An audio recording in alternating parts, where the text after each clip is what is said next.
A couple of housekeeping reminders. If you could look for this sheet of paper on the table in front of you, it's got a QR code on it. If you wouldn't mind going ahead and scanning that, please. It helps us track attendance, justify meals, and bring in guest speakers, and also helps with the CME accreditation. Today it's my pleasure to introduce our guest speaker, Dr. John Little. Dr. Little is a pediatric ENT doc with children's ear, nose, and throat specialists down in Knoxville, so I'm sure we've all worked with him on patients remotely. Dr. Little did his pediatric residency over at Wake Forest. He did his ENT residency over at Wake Forest and then went to Johns Hopkins for pediatric ENT training before moving down to Knoxville. Do we have any Lipscomb grads in here for undergrad? Well, Dr. Little is on the Board of Trustees at Lipscomb, which is pretty cool. So I think he's got several large topics for us today, so let's join me in welcoming Dr. Little.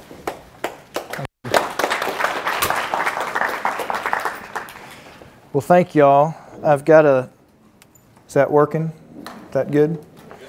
I've got an ambitious agenda, so I'll jump into it. We talked a little bit beforehand. There's really three topics within this talk. There's stridor, hoarseness, and sleep apnea or sleep disordered breathing. And so what we decided we might do is I may start with stridor, and then I'm going to jump ahead to sleep apnea, sleep disordered breathing, and then if we don't get through all of hoarseness, it won't be the end of the world. I'll touch on it, but if we don't get through all three, we'll get those two topics covered well and maybe fleetingly with the other.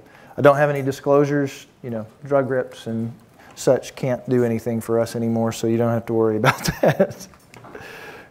So stridor, what is stridor? It's noisy breathing, okay, in its essence. But by definition, it's a harsh, high-pitched musical sound produced by turbulence of airthrow through a partial obstruction in the larynx, trachea, or proximal bronchi. So it's more of a large airway noise, and it's not a pharyngeal noise. It's a little bit different. It merits immediate investigation. There is a real tendency when you hear stridor to placate a parent sometime and say, oh, it's probably just Laryngomalacia. And you'd be right 60% of the time. But 40% of the time, you'd be wrong. So stridor merits an immediate investigation because it represents a pathologic narrowing of the airway, potential respiratory obstruction, and even death, although thank the Lord that rarely occurs. But we need to seek out the cause in each case. Now, you may have an occasional croup patient that gets better within a few days that you may not want to put through some endoscopy, but any sort of stridor that is more significant or longer term needs to be evaluated. So what are the types of stridor? Three types: inspiratory, biphasic, and expiratory. And how do we categorize them? We categorize them as acute, subacute, and chronic, much like we do other disease entities. So what are the signs of respiratory obstruction other than just stridor? What do we look for to see that a child's in greater or more significant respiratory distress? Well, we're going to look for retractions, chest retractions. Those can be suprasternal at the suprasternal notch. They can be intercostal in the chest wall. They can be subcostal in the abdomen.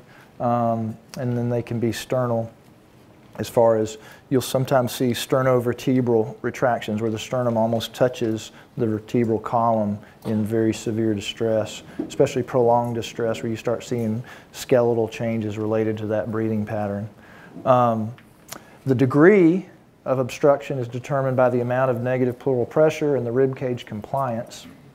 You also can see things like alar flaring, dyspnea, tachypnea, anxiety of breathing. We'll have a lot of patients. I just did a tracheotomy last week on a patient that's a severe developmental delay patient that just had progressed to the point where hypoxia and obstruction were occurring. And you could just tell, if you've seen these patients, they're anxious. I mean, it's one of your body's inherent functions is you got to breathe. And if you're having trouble breathing, you're having obstruction, you can see that anxiety in the patient's demeanor and posture. So you will see that, and when you clear the obstruction, that anxiety will go away.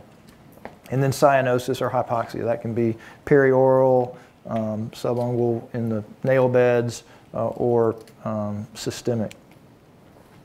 So what are the physics of stridor? I'm not going to bore you. I'm not going to take you back to math in college here with the Venturi principle, but I'm going to show it to you. So I have two pieces of paper here. And the Venturi principle is this. What do you suspect will happen when I blow between these two pieces of paper? If a positive force between two objects, what's it going to do to those two objects, do you think? Spread them apart? You putting pressure in, maybe? Or not? I'm hearing some good answers. So here's the best way I can show you this. So one would think when I blow two pieces of paper close together that the positive pressure would spread them apart. Yet, it doesn't. That's the Venturi principle. And you'll remember that more than probably anything else I tell you during this talk, because what happens in your airway when you have collapsible tissue and you have airflow between collapsible tissue, instead of spreading it apart, instead of that positive pressure spreading it apart, it pulls it in. Thus why old people snore more that aren't overweight. I mean, obviously weight and other things can play into snoring, but my wife is not happy with me on a number of nights. Fortunately, I'm a runner. I'm not that overweight, but gravity takes its toll on us, okay? And this probably is more of an aside to upper airway obstruction and sleep apnea, but the same thing, the same reason why people get blepharoplasties and facelifts, what's happened on the outside of your body has happened on the inside. So your pharyngeal wall, your tongue base, all those things get lax, and gravity has an impact. And that laxity of tissue, when you breathe in harder, pulls it in and narrows it down. And so between your palate and your tongue base and your pharyngeal wall, as you get older, that just is what inherently occurs. But that's the Venturi principle, and it's this linear movement creating this pressure that pulls tissue together, and we'll touch on that a little bit. Here's just a little graphic, kind of like your larynx, if you want to think of that as if this is a narrowing in the airway. This shows you that laminar flow and the way it pulls it together. So what are some other airway sounds? You may know this term, you may not know this term, but you should know this term, stridor. Stridor is basically awake snoring, okay? It's pharyngeal noise. Wheezing, you're familiar with that from asthma. It's more of an expiratory sound. Rhonchi is more of a diffuse distal airway noise. Rouse, more of a focal distal airway noise. But stridor is what you think of as snoring. And you've seen these patients come in with big adenoids or with a bad cold or bad allergies, and they're that's stridor. It's a nasal and pharyngeal noise. Whereas stridor is more of a musical laryngeal tracheal noise, and it's a so that's inspiratory stridor. Biphasic stridor is that's about the best I can do with that. And I can't really demonstrate wheezing for you, but you get the picture. Stridor, as I mentioned, comes from nasal and pharyngeal sources. It can be any number of things. It can be allergies, it can be turbinate hypertrophy, it can be septal deviation, choanal atresia or stenosis in the nose. It can be nasopharyngeal obstruction from adenohypertrophy, probably the most common cause in young children. It can be nasopharyngeal stenosis, not as common. Oral obstruction can be macroglossia with Beckwith-Wiedemann syndrome or Down syndrome. It can be micrognathia from Pierre sequence. It can be oropharyngeal obstruction from tonsillar hypertrophy and low tone possibly in patients who have CP and other neurodevelopmental abnormalities. So what separates these, if we think about this in divisions and where these different noises come from, is, so inspiratory stridor is going to be supraglottic, okay? It's going to be above your vocal cord level. So epiglottic collapse, laryngeal edema in the supraglottic larynx will create inspiratory stridor. Extrathoracic, laryngeal, and tracheal obstruction will create the biphasic stridor that I demonstrated. And then intrathoracic trachea and bronchial obstruction will create expiratory stridor, which is more of a wheeze in nature. So this is just a graphic showing the area where inspiratory stridor is going to be most common. The tissue above the larynx is fairly loosely supported by the epiglottic cartilage and the arytenoid cartilages. And that Venturi effect that we talked about, when that Laryngomalacia exists, when that cartilage is more floppy, weaker, and you breathe harder, it pulls that tissue in and creates the obstruction and the noise that you hear. Biphasic is this general area, basically from the vocal fold level down into the subglottis and proximal trachea, that's extrathoracic. So a foreign body that's lodged just below the larynx. Probably my patient that came in my 25 years in ENT, 21 years, 20 years in pediatric ENT. The patient I've had come closest to dying was in Baltimore. Had a patient flown in. So this, if I teach you anything today, don't do this. So this child had middle ear effusions, okay? And the primary care doctor had put them on Septra prophylaxis when we were doing prophylaxis more 20 years ago. We don't do that as much now, but regardless, you put people on antibiotics, and sometimes you help them out by giving them a syringe because they can't measure it very well at home. Well, guess what? Syringes come with lure lock tips sometimes, right? Well, one would just think inherently or intuitively people would figure out to take the tip off.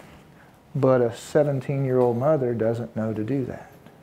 And so they gave this mom with her Septra prophylaxis a syringe to dose it with, and she had already given several doses. And but she got to a dose, and that lure lock tip finally spun off, flipped in, and you guess what? In a 5-month-old, that lure lock tip is exactly the size of the subglottic larynx. And so this child came in about as gray as his jacket.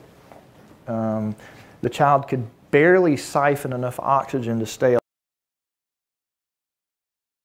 exhale, and was just incredibly hypercarbic. And one time I've ever seen a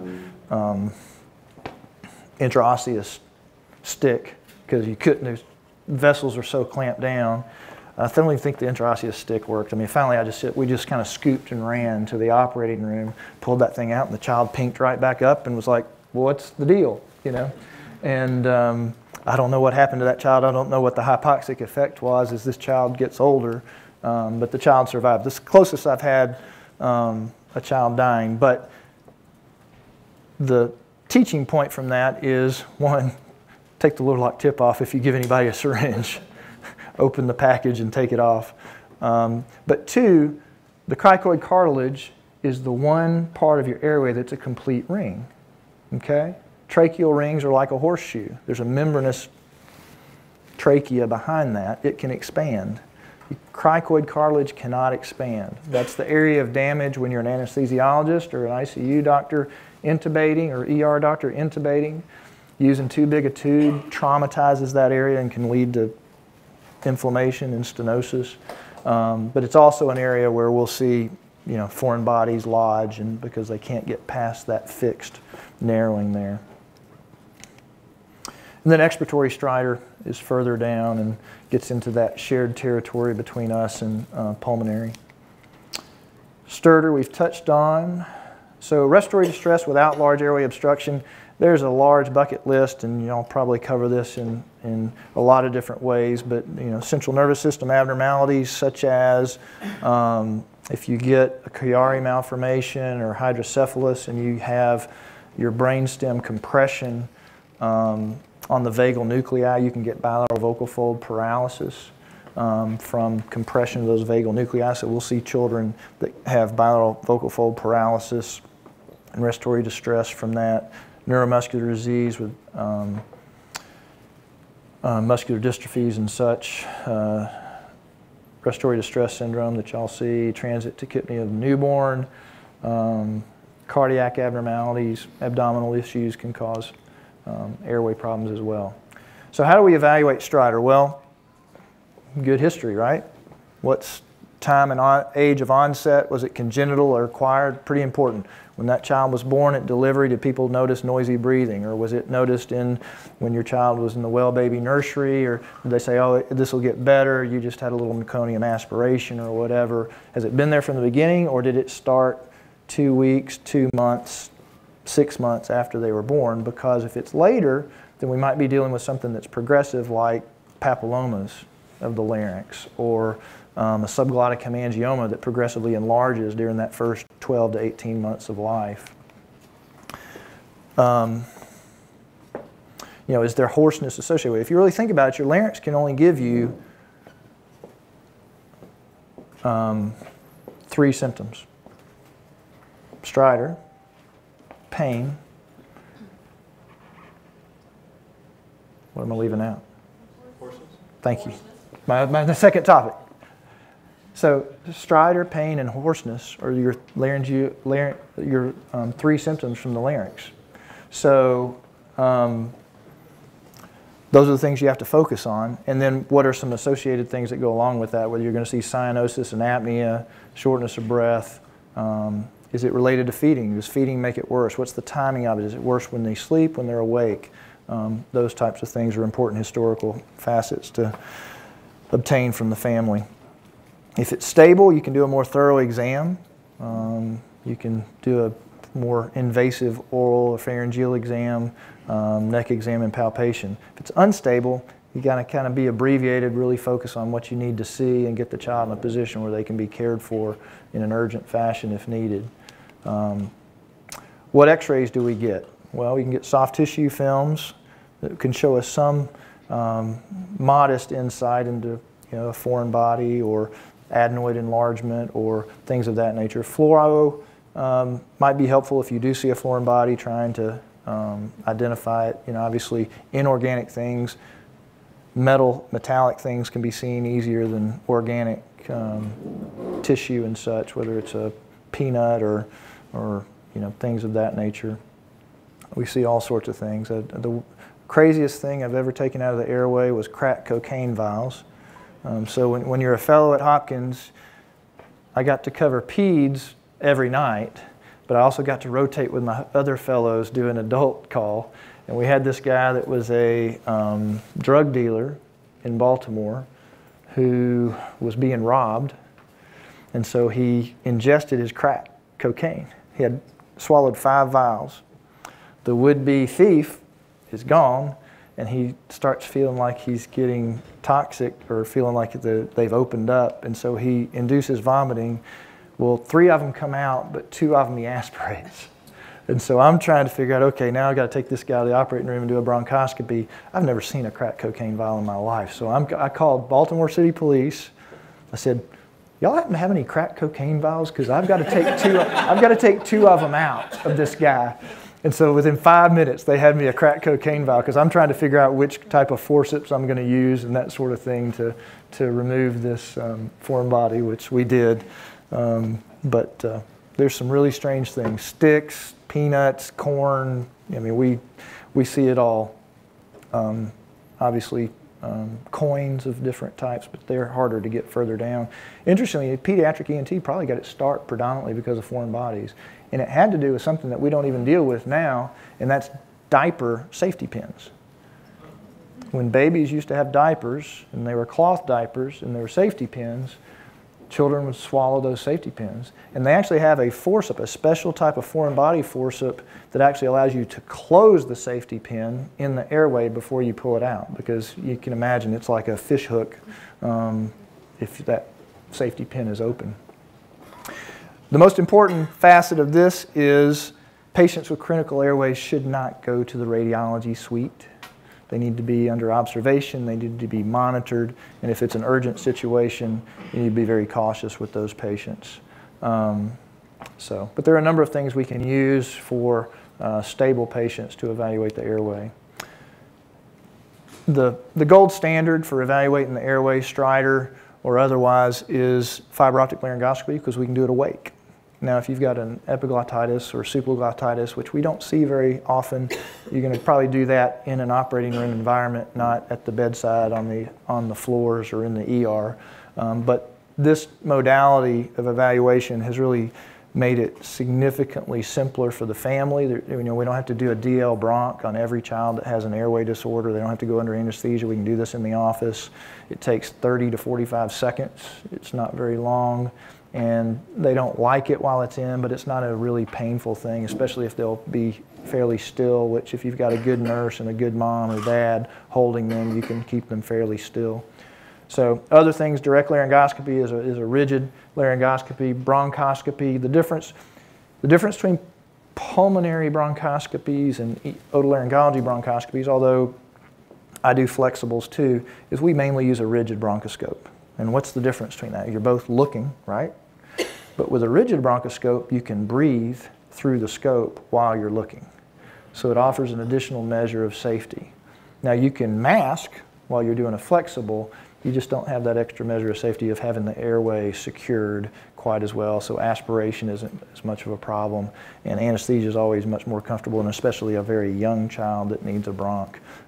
But we have a great working relationship with our pulmonologist, and sometimes they'll do things, and sometimes we'll do things, and sometimes we're doing them together. And main thing is the child gets evaluated properly and treated effectively.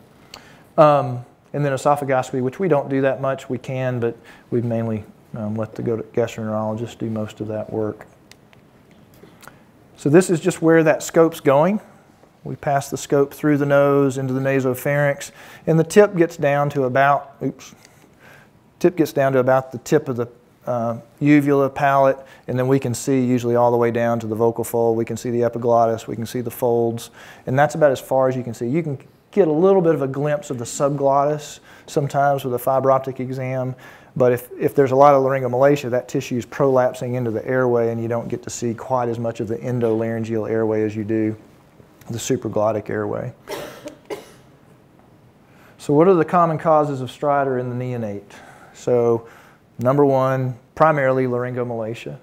40% of the time, even if laryngomalacia is the diagnosis, there's a concomitant lesion, where there's also tracheomalacia, where there's also bronchomalacia, where there's also laryngeal nodules or laryngeal web or that sort of thing. So am I driving you crazy trying to video this? I'm sorry. So I walk around here. So 60% of the time you're right, but 40% of the time you're wrong, and then 40% of the time where you diagnose laryngomalacia, there's something else going on besides that. So just a thorough evaluation is important, I guess, is what I'm trying to stress with you. Tracheomalacia and bronchomalacia are also fairly common. Subglottic stenosis is less and less common. When I was training in the 90s and in the early 2000s, subglottic stenosis was more common. I don't think I've done a laryngeal reconstruction in several years. Because it's a tribute to our perinatologist, neonatologist, and critical care specialist for choosing the right size endotracheal tubes, being aware that a leak is a good thing, not a bad thing. With an endotracheal tube, it means you've got some space around that tube, and don't have it crammed in there, filling the entire space and causing granulation tissue and inflammation. We've gotten much better at avoiding subglottic stenosis. They still exist, and we still occasionally have to intervene, but it's not as common as it once was. Vocal fold paralysis is fairly common, most common with PDA ligations. We'll see some significant, and it's not always from cutting the recurrent laryngeal nerve or the ligamentum arteriosum and such, or the PDA that's being ligated in the nerve that runs next to it. But often it's from swelling, from retracting, moving it out of the way, that sort of thing. And so sometimes it comes back, sometimes it does not. Sometimes it gets cut. You can live with a unilateral vocal fold paralysis. Most of the time it doesn't cause major issues. It just causes a little bit of a hoarse voice, sometimes aspiration, but usually not. Obviously we try to avoid it though, and we follow those kids for several years afterwards until it declares itself, whether it's transient or permanent. And then neoplasia, subglottic hemangioma, lymphangiomas. Subglottic hemangioma, if you see a child that has stridor that's 18 months old, that has cutaneous hemangiomas or mucosal hemangiomas, you need to have a red flag go off. It can happen without any of those, but especially if you're seeing those. And it's progressive and it's very treatable, but it requires recurrent laser laryngoscopies, and we just lase it, and then it comes back and we lase it, and then we wait until it goes into its involution phase, and eventually they'll outgrow it. Their airway will get bigger and their hemangioma will start shrinking. And, but there are some beta blockers and other things we can do to help from a medical standpoint to help with that. Croup, y'all deal with this more than we do. We don't deal with as much acute stridor or croup. You know, deciphering whether this patient has just a barky cough or has persistent stridor is a significant thing to determine as far as trying to evaluate that child. Laryngeal edema from intubation trauma that we were mentioning that we're getting much better at. Reflux, I'll deal with that in a few minutes, a little bit in more detail, but it's something not to be overlooked at all. We've talked about most of the other things on this list. Treatment of stridor, what do we do? Well, give oxygen if they're hypoxic, obviously. Steroids can be a great help with acute airway obstruction and stridor if there's edema involved with an inflammatory or infectious process. Antibiotics, we will see several times a year a bacterial tracheitis, or we actually one of my pulmonology colleagues, they were actually in the Tri-Cities. So a pulmonary colleague in Knoxville calls me, says, my son's coming back from skiing in West Virginia. He sounds really bad. I'm talking to him. He's in the Tri-Cities. He's driving back to Knoxville. He's going to be here. And I said, well, you might want to have him stop on the way. And he said, well, he's already passed y'all here, and he's coming down. So he arrives down in Knoxville, and he's in distress. And he's a 16, 18-year-old kid. And so we take him to the operating room, and he's just got pseudomembranes in his trachea from bacterial tracheitis. So not all croup. Croup is viral. Occasionally you'll get bacterial superinfection, and so an antibiotic going along with your steroid can sometimes make sense in that child that's not responding or might have a little bit more of a left shift or a presentation that's a little bit different than you're used to seeing.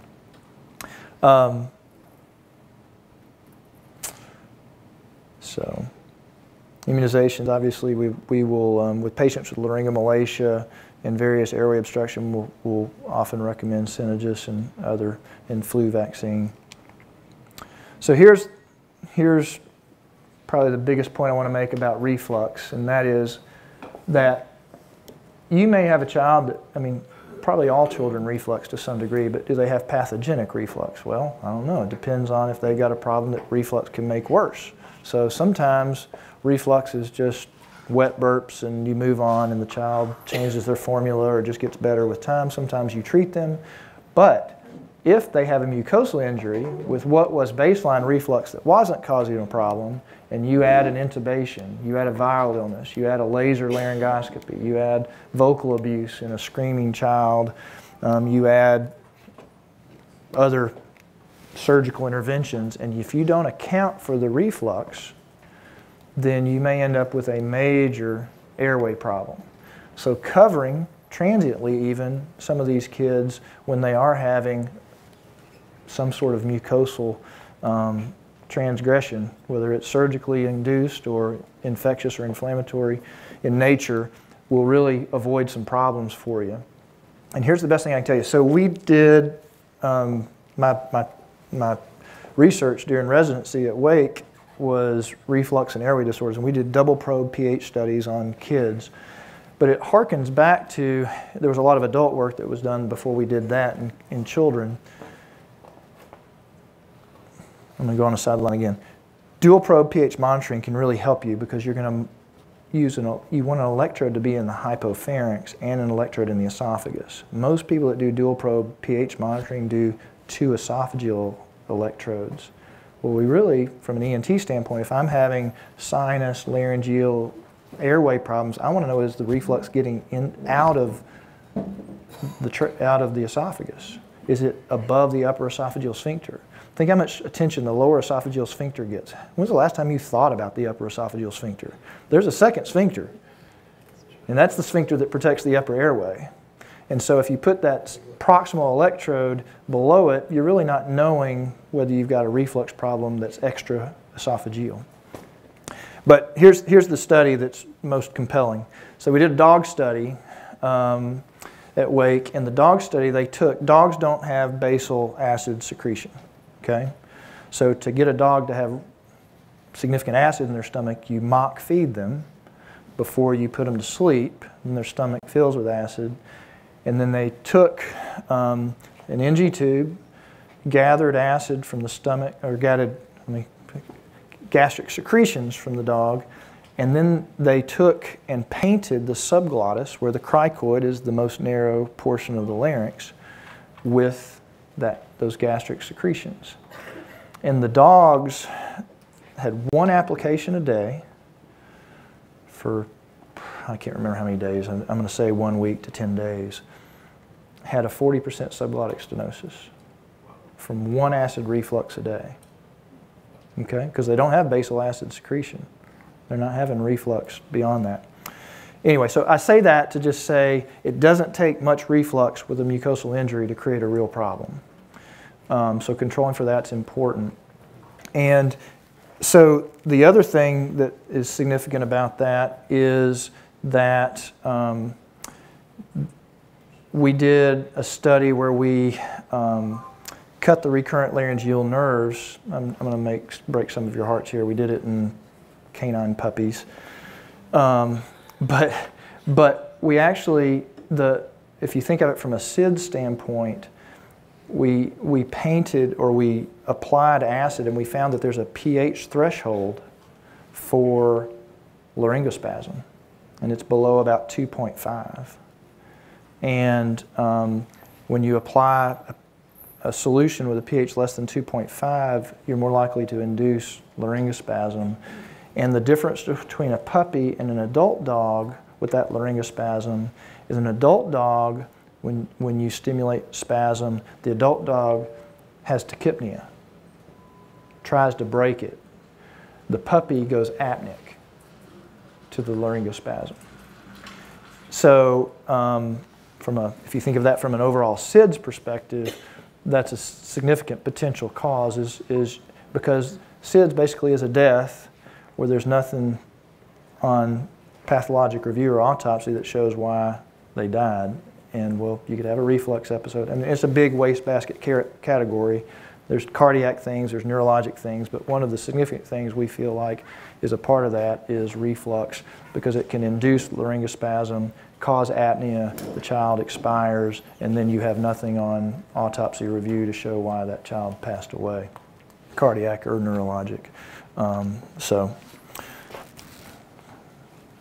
I'm using up all my time, I know, on Stridor. I'm going to have to get moving. What time is it, y'all? 42. Okay.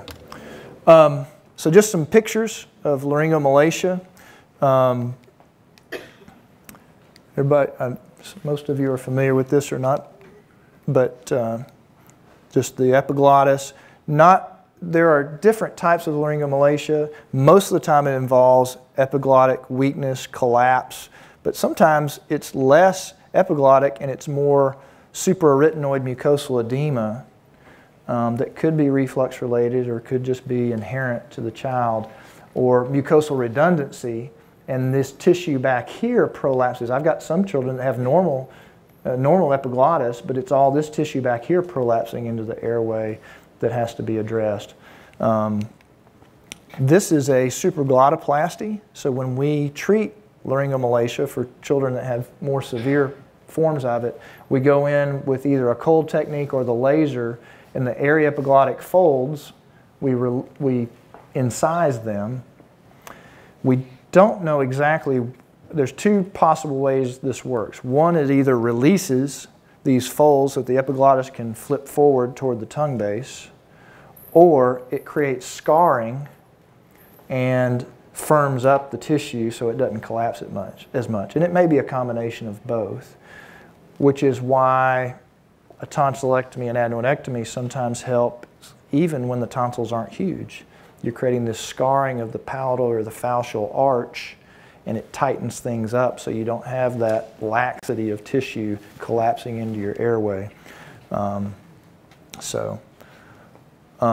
me skip back to reflux again. I love this subject. So anybody know the agent of injury with reflux? What causes the inflammation? What is it in the gastric secretion that causes the inflammation?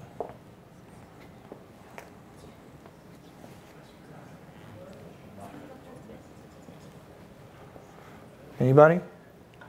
Acid? Maybe? It's a trick question. It is a trick question. Actually, the studies have shown, they actually in those dog stories went on to try to identify. Acid activates what? Pepsin. Pepsin is the agent of injury. It's a protein dissolving enzyme, right? But it only works when it's in an acidic environment. So the studies that have been done, the reason why your pH probe measures episodes less than a pH of 4 is because pepsin's not active until it's less than a pH of 4 in a pig model. In humans, pepsin is active less than a pH of 5. So most of our pH studies underestimate reflux. Okay? So pepsin is your agent of injury, primarily. I mean, acid can cause laryngospasm, but the granulation tissue, the fibrosis, the scarring, the protein, the adverse action on the tissue itself is more pepsin than it is acid. So, tracheomalacia just has different forms, but it's, you typically have a signet ring shape of your trachea. So, signet ring, membranous trachea, cartilaginous trachea, and so you can see the shape that the trachea takes. In this case, it's more elliptical, and sometimes that can be due to great vessels, can compress on the trachea from congenital heart defects. Other times it's just the way that these causes. You say, is it prematurity that causes laryngomalacia, tracheomalacia, bronchiolitis? Not always. I mean, we have full-term children that have this problem, so it's not necessarily a premature issue, although probably if you put them all together, probably premature children have more of this than others.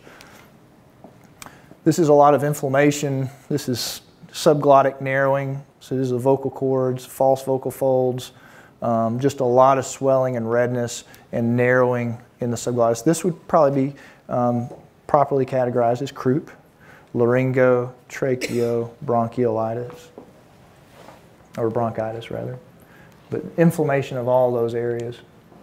This is an intubated child with a tube just taken out, and you can see the exudative tissue and some early granulation and some webbing at the front of the larynx. This is a mature subglottic stenosis, so you can see the subglottis at the cricoid level is circular here instead of the whole space there being open. This is suprastomal granulation. That's a tracheostomy tube in place, and this is granulation tissue above the tracheostomy tube, which is why our trach patients we bring back and evaluate them every year. And if this gets too much, we'll take the laser in and remove that. This just shows you what we see when we take a child from the ICU to the operating room that's been intubated for a while. There's their feeding tube, there's their endotracheal tube, and we take it out. See this granulation tissue? It just forms a circle right around that tube. And it will typically melt away, but good reason to have them on Zantac or some sort of reflux medicine while they're intubated to try to avoid a lot of this angriness in the airway. And this, see this white? That's where the tube rests on the cricoid cartilage. That's That's erosion of the perichondrium and the cartilage being exposed in the subglottis right here. So when your tube's too big, that's what you get. These are subglottic cysts. 3 different subglottic cysts, 1, 2, 3. That's a tooth in the endobronchial airway being removed. There's a sunflower seed. There's a peanut. There's a stick. That's the cracked cocaine valve. That's the top of the cracked cocaine valve. This is caustic ingestion, so burn on the abdomen, burn in the mouth. Subglottic hemangioma is a submucosal swelling encroaching on the subglottic airway. Pierre sequence. Who can tell me the sequence that leads to Pierre?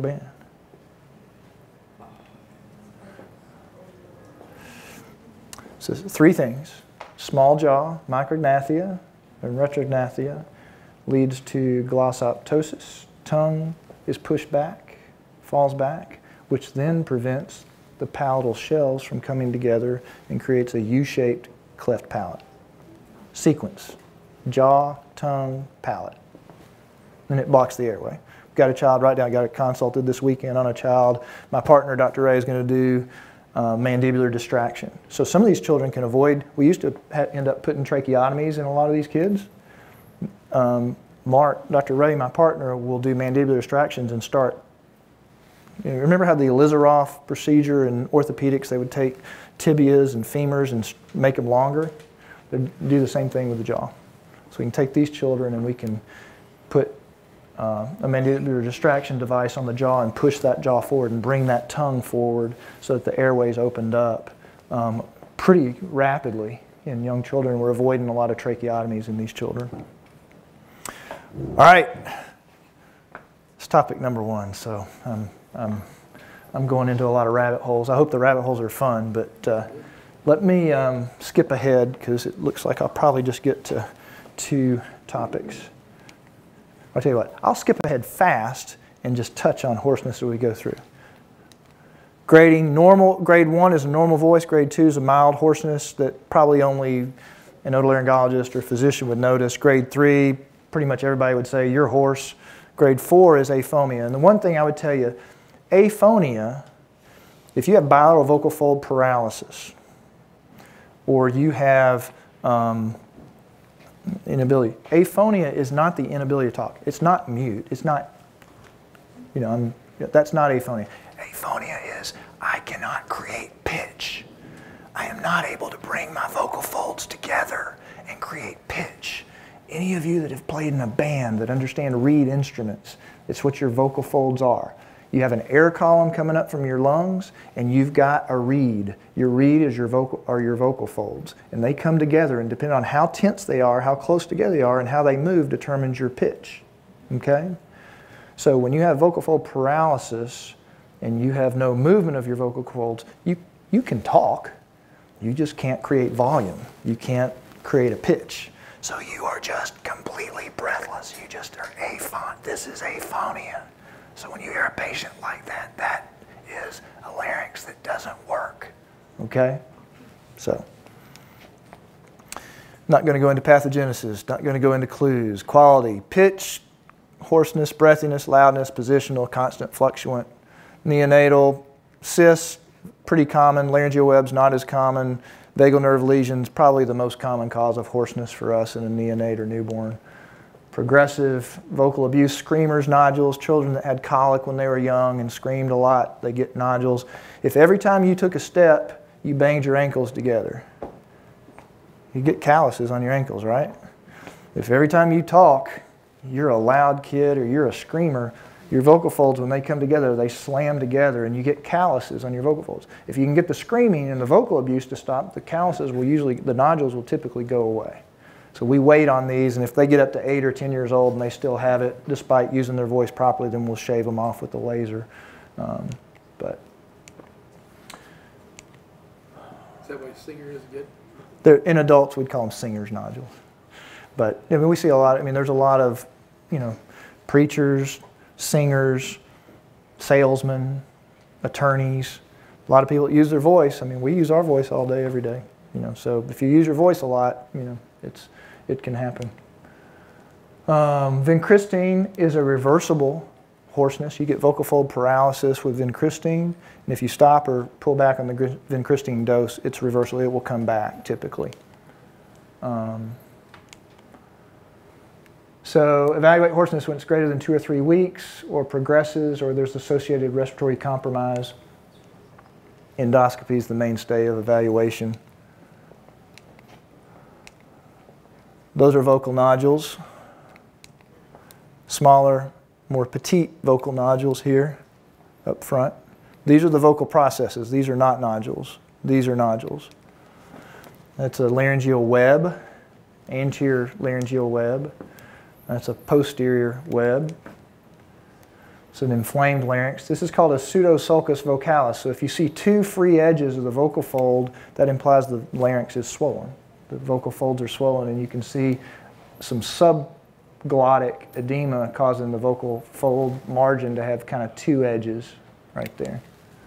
These are laryngeal papillomas. We're not seeing these as much. Thank you for immunizing kids in their teenage years, and no thanks to Bill Clinton for convincing the world that oral sex is not sex, but that is a real problem, or has been a real problem for pediatric ENTs for a long time, and hopefully we're seeing less and less. We're really seeing less and less of it. The treatment of it is easier. We used to use the laser, and it would be a 2-hour surgery. Now we have microdebriders, and we can do this case in 30 minutes.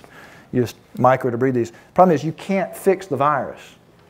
We're just debulking disease and opening the airway back up. So we have some of these kids that would come in every 4 weeks, under anesthesia every 4 weeks to clean their papillomas. They're so aggressive, but thank the Lord that's not happening as much. This is a vocal process granuloma. This is what led to all the reflux work at Wake Forest. It's one of the national, international places for reflux and airway issues because of one of our laryngologists there. But this is the case. He couldn't get this to clear up. He'd shave it off in the operating room, and he'd come right back. Shave it off, come right back. And he ended up putting him on Zantac or Prilosec, and finally got it to clear. All right, upper airway obstruction in 5, 10 minutes. 4 minutes, oh gosh. Okay, upper airway obstruction, nasal, nasopharyngeal, oropharyngeal. So I tell parents, allergies affect this, adenoid affects this, and tonsils affect that. Allergies, adenoid, tonsils, and there's other things, but you know, turbinate hypertrophy can cause problems. Waldeyer's ring is that area. You have lateral pharyngeal bands. A lot of parents ask me, well, can I live without my tonsils? I say, well, the adenoid, we really debulk it if we do an adenoidectomy. We're not removing, we don't excise the adenoid, we debulk it to where it's we shave it down to where the adenoid's flush with the back of the throat. So the adenoid base is still there. The tonsils we actually excise, they're gone, but you still have lingual tonsils, you still have lateral pharyngeal bands, and you still have the base of your adenoid. So it's not like you're devoid of this immune tissue and you're going to have some immunodeficiency as a result of this surgery. Common causes, polyps, allergies, adenoid enlargement, tonsil enlargement. Really bad septal deviation, that's a problem. That one probably needs to be fixed. Turbinate reduction, we can use radio frequency to shrink down the turbinates. Big tonsils, we've all seen these. Grade tonsils on a scale of 0 to 4. 0, they've been removed. 1, they're normal sized. 2, they're mildly enlarged. 3, they're moderately enlarged. 4, they're kissing tonsils touching in the middle. Adenoid enlargement, I tell parents it's like shag carpet on the back of the throat. There's no capsule around your adenoids. It's just this tissue gathering. So you can say adenoid singular or you can say adenoids plural, however you want to say it. But it can be either. It's an adenoid, it's a collection of tissue. It is a pharyngeal tonsil. What you think of as your tonsils are palatine tonsils. There's your grading of your tonsils.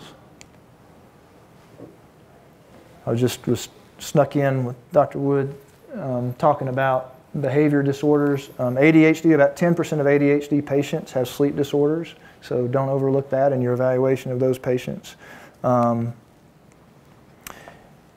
Sleep disorder breathing, so just to cut to the quick, most people use hot cautery tonsillectomies. I used coblation for a few years, and then we started having about a 6 or 8% bleed rate instead of what should be a 1 or 2% or 1 to 3% bleed rate, so we pulled back from that. But there are a number of different techniques for taking your tonsils out.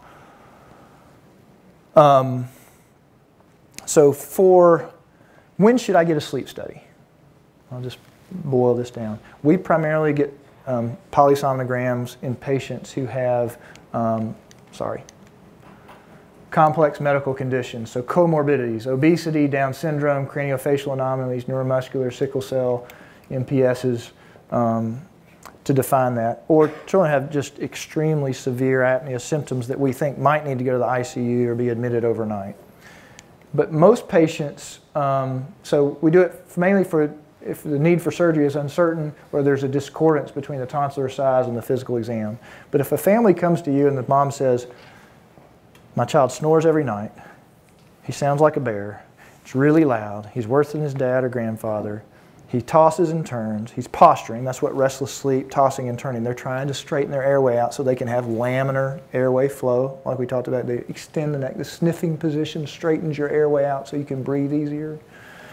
If they have restless sleep and irregular breathing, huge tonsils, in that history, we take their tonsils out. We don't put them through two $2,000 polysomnogram studies. So that's probably a little bit variable depending on what environment you're in. If you're more academic, you may get more sleep studies. When I was at Hopkins, I think we got sleep studies in everybody because we were studying everybody and we were reporting everybody. In private practice, we don't get as many, but we still get them because there are important comorbidities that need to be assessed, or there's uncertainty or this discordance that we see. But this is when it's not necessary, when there's severity of sleep disorder breathing and the tonsillar size matches that. And just a few final comments. Basically, it's the first line treatment for sleep disordered breathing. And I'm not here to get tonsillectomies from y'all. Y'all have great ENTs in the Tri-Cities. We do most of the tertiary stuff when it comes to stridor and hoarseness, and we have a great relationship with the otolaryngologists up here in the Tri-Cities area. So, but they're going to be doing most of these for the patients that you see in this area. But the quality of life studies on sleep disordered breathing and obstructive sleep problems are that you see dramatic improvements in quality of life. The success rate from 79 to 92%, and healthcare costs are significantly reduced by that. You see significant neurobehavioral morbidity in patients who have sleep disordered breathing. They've done studies, children even with primary snoring do more poorly on standardized testing than children who don't have primary snoring. So if you think of it, I tell parents it's a continuum. Normal breathing over here at night, no noise. Sleep apnea over here with 10 to 20 second pauses, true sleep apnea. And in between you have primary snoring and sleep disordered breathing. So I don't usually operate on primary snoring patients, but I operate on a lot of sleep disordered breathing patients. So it's just a continuum. You've got to figure out where the child is on that continuum. And then when you're on this side of the continuum with sleep disordered breathing and sleep apnea, at times you have to decide when am I ordering a sleep study and when am I not. So, and that's probably, so here's your summary. Stridor is relatively rare, demands a diagnosis. Quality of the stridor is indicative of location of the obstruction, and the best exam is a fiber optic laryngoscopy. Hoarseness is more common.